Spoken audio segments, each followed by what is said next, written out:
બધાએ. એમાં એક વાત હતી કે પ્રેમ વિના પામે નહીં, હુનર કરે હજાર. હવે પ્રેમ વિના પામે નહીં તો આપણી અંદર એવો પ્રેમ કેવી રીતે પેદા કરવો કે આપણે પામી જાય? આપણામાં ને એનામાં કઈ ફેર ન રહીએ, તું ને હું ન રહીએ અને એ ન રહીએ, એક કઈ રીતે થઈ જવું? આપણી અંદર શું એવું કઈ ઘટે કે આપણે પ્રેમ નથી કરી શકતા? આમ જોઈને તો પરમાત્માનો સ્વભાવ જ પ્રેમ છે. પરમાત્માનો સ્વભાવ જ કરુણા છે.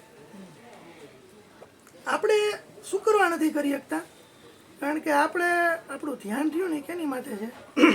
એક આપણી માથે, એક આપણી બાયડી માથે. બે છોકરા, મા બાપ, બહુ તો મિત્ર વર્તુળ અને પછી હગા સંબંધી માથે. એટલે 100 જણા માથે આપણું ધ્યાન હોય, એની માથે આપણને પ્રેમ હોય તો ત્યાંથી આપણને પ્રેમ મળે, બીજે ક્યાંયથી પ્રેમ ન મળે. જ્યારે આ સંતો મહાપુરુષો રહ્યા ને એને આમ જોઈને બધાય માથે પ્રેમ હતો. કૃષ્ણ પરમાત્માની વાત કરી તો એ થઈ ગયા ને કેટલા હજાર વર્ષ થયા. અત્યારે હાલની તકે ઘરે ઘરે એની પૂજા થાય, અર્ચના થાય, એનો ફોટો, મૂર્તિ.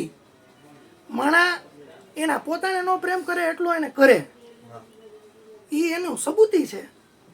કારણ કે કૃષ્ણ પરમાત્મા છે ને બધાની માથે પ્રેમ હતો. રામને બધાની માથે પ્રેમ હતો, કબીરને બધાની માથે પ્રેમ હતો. જેને જેને બધાની માથે પ્રેમ હતો ને એને બધા યાદ રાખે. છેલ્લે જલારામ આપણા મયુર બાપુ છે, એનું ઉદાહરણ જલારામ બાપા આપણે અહીં વીરપુર. બધાને પ્રેમ છે ને એમાં શું કરવા? કારણ કે એને બધાય માથે હતો. આપણી તો સ્થિતિ કેવી થાય? બહુ તો ત્રીજી પેઢી આપણો ફોટો, આપણી યાદી, આપણી સ્મૃતિ બધું પૂરું થઈ જવાનું. શું કરવા? આપણને પ્રેમ છે જેના પ્રત્યે એ લોકો પહેલી, બીજી, ત્રીજી પેઢી પૂરું. આપણે જ અત્યારે વિચારીએ કે આપણો ફોટો ક્યાં લગીને રહીએ? આપણા છોકરા, એના છોકરા અને એના છોકરા. અને એની સબૂતી એ છે કે આપણી ઘરે આપણા દાદાનો ફોટો હોય, પરદાદાનો હોય, કોકને પરદાદા ઉપરનો કાંઈ છે? આપણી પાસે જ નથી ફોટો, આપણી ઘરે જ નથી. તો બસ આવી રીતે વિસ્મૃતિ થઈ જાય. આ લોકો ને સંતો મહાપુરુષો એ પ્રેમની વાત કરે છે એટલે જ કહે છે કે પ્રેમ વિના પામે નહીં. તો આપણે અંદરથી એક જ વસ્તુ અદ્વૈત તરફ જવાની જરૂર છે. હું તું છે ને એ નડે જ. અરુણ બાપુ બહુ સરસ વાત કરતા. એકવાર એના ગુરુ મહારાજ રહ્યા ને એને કીધું કે કેવી રીતે જીવન જીવવું, મારા પ્રેમ પ્રગટ થઈને માટે કેવી રીતે જીવન જીવવું? તો કે મુર્દાની જેમ. હમણાં બાપુએ કેવી સરસ વાત કરી કે અમે ક્યાંય જાય, કોઈ ગુજરી ગયો ને વાંહે જાય વાતચીત કરવા કે પ્રવચન આપવા કે સત્સંગ કે ભજન ગાવા, તો અમે અમારી ત્યાં જ આવ્યા છીએ માની લઈ. બસ એવી જ વાત હરજીવન બાપાએ બાપુને કરી. બાપુએ કીધું કે કેવી રીતના મારે જીવવું, એવી રીતના કેવી રીતના મારી અંદર પ્રેમ પ્રગટ થાય, કેવી રીતે મારી અંદરથી ઊંઘતું જાય અંદર આવતા રહ્યો બેટા. તો તે બાપુને શમશાને લઈ ગયા. એમના ગુરુ અર્જુન બાપુ શમશાને લઈ જાય અને કીધું કે બેહો અહીં થોડીક વાર. બેઠા ત્યાં એક મયત આવી એટલે ઓલો અંતિમ વિહામ હોય ને ત્યાં ઉડાવ્યા, બધા વાતું ચીતું કરે બેઠા હતા ને ત્યાં બાપુ અને એમના ગુરુ બે વાતચીત કરે. ત્યાં જ અરુણ બાપુને કીધું એને કે જાતો ત્યાં જઈને ઓલું મરદુ એના કાનમાં જાય અને તને અવડી ચોપડાવે ને, અવડી નહીં અવડી ચોપડાવે ને. બાપુ ગયા ત્યાં અને કાનમાં કીડા ખરી જાય ને એવી સંભળાવી. મરદુરીઓ ને એનું કાંઈ એક્શન નહીં. વાણીની વાત તો બધાય કરે, વાણીની બધાય વાત કરે, વચનની વાત કરે, ઊભું રહેવાની વાત કરે, કેમ નથી રહેવાતું એ વાત કરે. આને પ્રેક્ટિકલ કર્યું. પછી થોડીક વાર દીધી, પછી કાંઈ રિસ્પોન્સ ન મળ્યા એટલે પાછા આવ્યા. રિસ્પોન્સ એટલે પ્રતિસાદ ન મળ્યો એટલે પાછા આવ્યા. વળી ગુરુ મહારાજને કીધું અરુણ બાપુએ કે એને કંઈ કીધું નહીં, તો કે હવે તું એને પાછો ત્યાં જા અને એના વખાણ કરતો હો, વખાણ કર, એની પ્રશંસા કર, એની વાહવાઈ કર ત્યાં જઈને. અને એ બધી વસ્તુ રહીને એ કીધી એ પ્રમાણે પાછી ઉવા જઈને કરી, મુર્દાભાઈ જઈને પ્રશંસા કરી એની વાહવાઈ. તારા જેવો તો માણા ન થયો, તને કોઈ સમજી ન હોય ગા, તારી કદર ન થઈ, ફલાણું ઠીકનું જી થતું તેટલું બધી વાત કરી ને કોઈ રિસ્પોન્સ નહીં, કોઈ જવાબ નહીં. વળી પાછા ગુરુ મહારાજ પાસે આવ્યા અને ગુરુ મહારાજને પૂછ્યું કે એ કાંઈ જવાબ નથી દેતા. તો બસ હું તને એમ જ કહું છું, આવી રીતના તું જીવ, ખાલી તારું અને મારું એ મૂકી દે ને, તારું અને મારું મૂકી દે ને એટલે પ્રેમ પ્રગટ એની મેરે મેરે થઈ જશે. જેવી રીતના આપણે પાણીની જરૂર હોય તો ખાડો કરવાનો ચાલુ કરી, કૂવો બનાવવા માટે ખાડો કરવાનો ચાલુ કરી. આપણે ખાડો કરીએ એટલે શું કરી, માટી કાઢી, ધૂળ કાઢી, પછી 50 ફૂટે જાય મોરમ કાઢી, પછી કાર્મીન પાણો રહ્યો એ હટાવી દઈ, એ બધું હટાવતા જાય. પછી પાણી અંદરથી પ્રગટ થાય કે આપણે બહારથી નાખી. બસ એ જ બધી આપણી આ પરત છે. જેમ જમીનમાં કૂવો કરવાની અંદર બધી માટી હટે એટલે પાણી અંદરથી પ્રગટ થાય, એમ આપણી બધી પરત રહીને ઉપરની એ સ્ટેપ બાય સ્ટેપ ઊંડાણમાં બોરિંગ કરતા જાઓ, ખોદતા જાઓ, ત્રિકમ પાવડા હથોડા જી હોય નથી, ખોદતા જાઓ એટલે અંદરથી જ પ્રગટ થશે, બીજે ક્યાંય નથી. અને એની છે ને એની સાબિતી છે, પરાની વાણી તારા પિંડમાંથી બોલે. વચનની ભાષા તને કોણ શીખવશે? આપણે અત્યારે જે આ સત્સંગ કરી, બોલી, આ જે શબ્દાવલી બધી કરી છે ને, એ આમ જોઈ ને તો વાત રહી ને, એ શબ્દ રહ્યો ને, એ છે અક્ષર છે, વાક્ય છે, એમાં થશે. હું બોલું એટલે તમને સંભળાશે. તો આ બધા જે રહ્યા ને શબ્દ વાણી રહી ને, એના 4 ભાગ છે. અંદર ઊંડાણમાં ઉતરો ને એટલે પેલું આપણે જે અત્યારે વાતચીત કરી છે ને, એ વેખરી કહેવાય. અત્યારે સત્સંગમાં જે વાત થાય છે, બાપુ બોલ્યા કે અડે કે ન અડે, જેવો માણા હોય એ પ્રમાણે થાય. તો એ વેખરી છે. એના પછી આવે મધ્યમાં, એના પછી આવે પશ્ચિમી એટલે પશ્યંતી, અને એની પછી આવે પરા.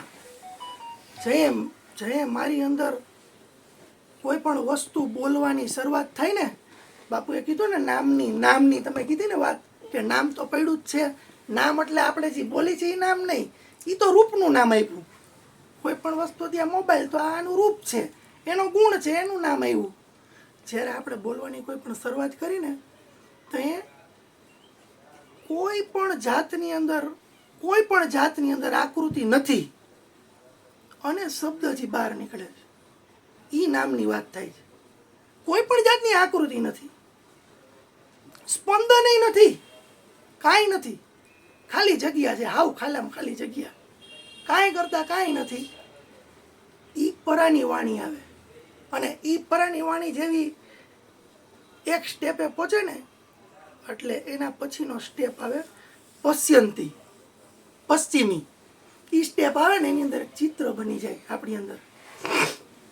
જેમ કે અત્યારે તમે જામફળ બોલવું હોય કે સફરજન બોલવું હોય ને કે રામ બોલવું હોય તો એની છબી બની જાય અંદર.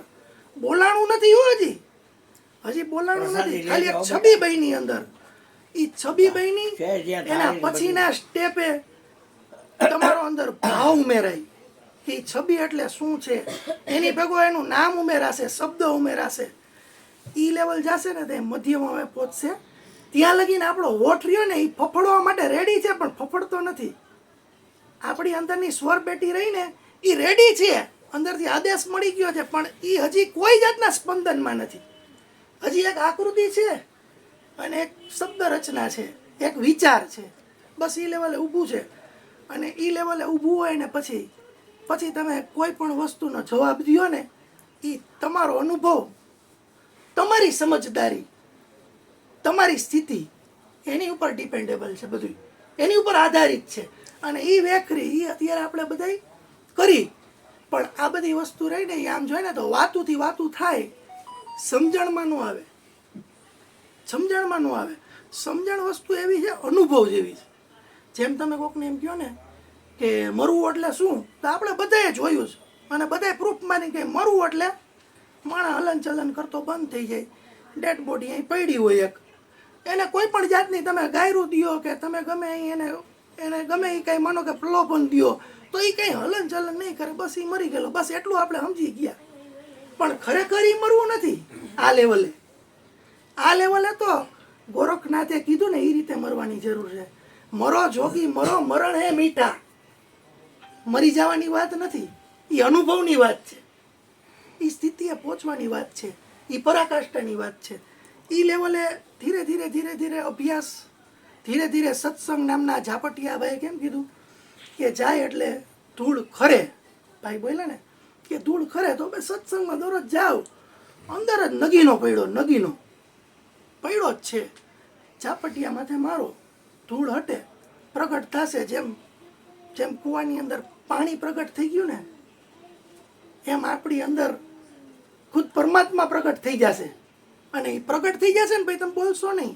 કારણ કે બોલશો શું, જો હું હોય ત્યાં હોય ત્યાં લગીને તો એ આવશે જ નહીં, સ્થિતિ જ નહીં આવે તમારી. હું હોય ત્યાં લગીને સામે એ નહીં હોય, તું નહીં હોય, કાંઈ નહીં હોય, તો એ સ્થિતિ આવશે. એટલે જ મોટા મોટા સંતો મહાપુરુષોને, જે લોકો આ લાઈનની અંદર પ્રખર લેવલે પહોંચ્યા ને, એવા લોકો રહ્યા ને, એ ખાલી અનુભૂતિ વર્ણવી શકશે. જેમ આપણે કહીએ ને મરી ગયા, મરવા માટે તો મરવું પડે, એનો અનુભવ એ અનુભવની વાત થઈ. તમે કોકને એમ કહો મરણ બતાવો, કઈ રીતના બતાવે? ગુરુ મહારાજ હોય તો તમે છરો લઈને બાજુ બે તો તમને બીક લાગે, કેમ બતાવું? સ્વાનુભવની વાત થઈ. એ સ્વ અનુભવની વાત છે. બસ એ આવે તો એ ખાલી માની લેવાનું. બસ એવી જ રીતના આ સ્થિતિ આવશે ને એટલે મણાઈ જાય. બાકી તો શબ્દ આર શબ્દ પાર, શબ્દ કેરી સબ ઢગ ઢેરિયા. સચ્ચા શબ્દ જીસને બતાયા ને વહી અમારા સદગુરુ. બાકી કઈ વાત જ નથી આમાં. આખી ભજન તમે 3 કલાક લગીને બોલશો, સાખી ઉપર સાખી કરશો, બાપુએ કીધું એમ. શબ્દ રિયાની અંદર ઊંડા ઊંડા ઉતરશો, બધા શબ્દ લય બંધ કર્યા છે એ રીતના તમે હાલશો, પણ બધી શબ્દ કેરી ઢગઢેડિયા. અનુભવમાં નહીં આવે બાપુ કેમ, 100%ની વાત છે. અને અનુભવમાં આવી ગયું ને પછી એ શબ્દ દ્વારા બયાન નહીં થઈ શકે. કારણ કે હવે કેને કેવું, પછી તો તમે બોલતા આવીશો ને તો તમારી અંદર બોલવા વાળો દેખાય, મને સંભળાય તો મારી અંદર સાંભળવા વાળો દેખાય. હું તો ત્યાં આવીશ જ નહીં, આપણે તો ત્યાં હૈસે જ નહીં. જે અનુભવે લેશે એ હૈસે જ નહીં, ત્યાં હૈસે જ નહીં તો એ અનુભૂતિ જ થશે, શબ્દમાં એ નહીં આવે. બોલો સદગુરુ મહારાજ.